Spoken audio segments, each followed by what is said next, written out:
All right, let's jump right in. Today we're going to break down the absolutely wild philosophy of fearlessness from the book The 50th Law. And honestly, it's a team up that when you first hear about it makes zero sense. So in one corner, you've got Robert Greene. He's this master strategist, a best-selling author who pretty much lives a quiet, academic life. And in the other corner, Curtis 50 Cent Jackson, a street hustler who became a rap legend and, famously survived getting shot 9 times. These guys come from completely different universes, or as Greene himself calls them, social ghettos. So you have to ask, what in the world could bring these two together? What profound truth about power, about survival, bridges the gap between an ivory tower and the streets of Southside Queens? Well, the answer is the whole point of their work, conquering fear. But to really get their solution, first we have to talk about the problem. And the book makes this huge claim that even though we're living in the safest time in human history, most of us are trapped in a prison made entirely of fear. So how did this prison get built? Well, the book points a finger at a major discovery from a while back. Advertisers and journalists figured out that fear is the ultimate clickbait. It grabs our attention like nothing else. They learned to just keep us bouncing from one anxiety to the next. The new health scare, the latest crime wave, all these dangers we never even knew we had to worry about. And this is where the paradox really hits you. Think about it. Our ancestors faced real, constant physical danger. They lived in a hostile world that forced them to be tough, to develop what the book calls a pioneer spirit. But us, we're living in an age of unbelievable safety and wealth, and yet we're riddled with anxiety. We've kind of become soft. So, how do you break out? How do you escape this prison? Well, Greene and 50 Cent offer up this radical philosophy, and they call it the 50th Law of Power. Here's the core idea, and it's a big one. You can't always control what happens to you, but, and this is everything, you can always control how you respond. The 50th Law is all about just accepting that life is going to be chaotic. It's unpredictable.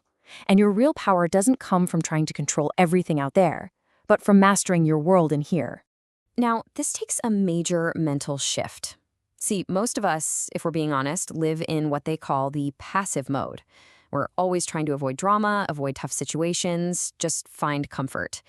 The 50th Law says you have to flip to the active mode. Attack life, take all that fear that makes you want to hide, and turn it into fuel for an attack. And let's be super clear about something. This isn't about being some kind of superhero who never feels fear. Nobody is born fearless. It's about making a conscious choice. It's about looking your fears in the eye and totally changing your relationship with them, seeing them not as a stop sign, but as a green light to push forward. Okay, and this leads us to maybe the most powerful part of this whole idea. The ability to take the absolute worst things that happen to you and transform them into your greatest strengths. 50 Cent has this perfect name for it, hood alchemy. It's this mental magic trick of taking any negative, any setback, no matter how awful, and finding the opportunity for power hidden inside. It's literally, as he puts it, turning shit into sugar. I mean, just look at 50's own story. It's the perfect case study. He's right on the edge of making it big, and bam, he's shot 9 times. His record label drops him. For anyone else, that's game over. The passive move is to just give up, consumed by fear and failure. But he did the exact opposite. He took that brutal, raw reality, poured it into his music, and built this indestructible myth around himself. The thing that should have destroyed him became his greatest marketing tool. Now that is hood alchemy. And while hood alchemy might be a new term, the mindset, it's as old as time. This is not just some street philosophy. History is absolutely packed with people who got this, from ancient warriors all the way to modern visionaries. Just think about Napoleon Bonaparte. His generals tell him the Alps are impossible to cross. He just refuses to even see them as an obstacle. All he sees is the victory on the other side. And with that sheer force of will, the obstacle, it just vanished. See, a fearless attitude can actually redefine reality itself. So what's the big takeaway for all of us? People who aren't rappers who've been shot or emperors crossing mountains. It really all boils down to one simple thing. Your attitude is the most powerful tool you have for shaping your life.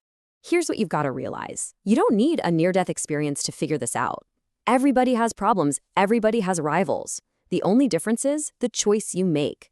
50 Cent was forced to confront his fears. For the rest of us, it has to be a conscious decision to just stop running from the things that scare us and instead turn around and face them head on.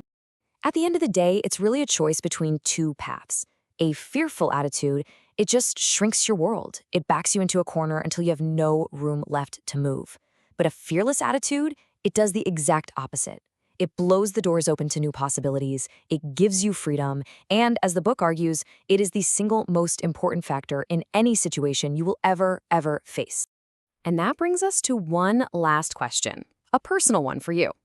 We all have those things in our lives that feel like impossible mountains. So looking at your own life through this new lens, what Alps are stopping you? And more importantly, what would happen if you just decided they weren't there anymore?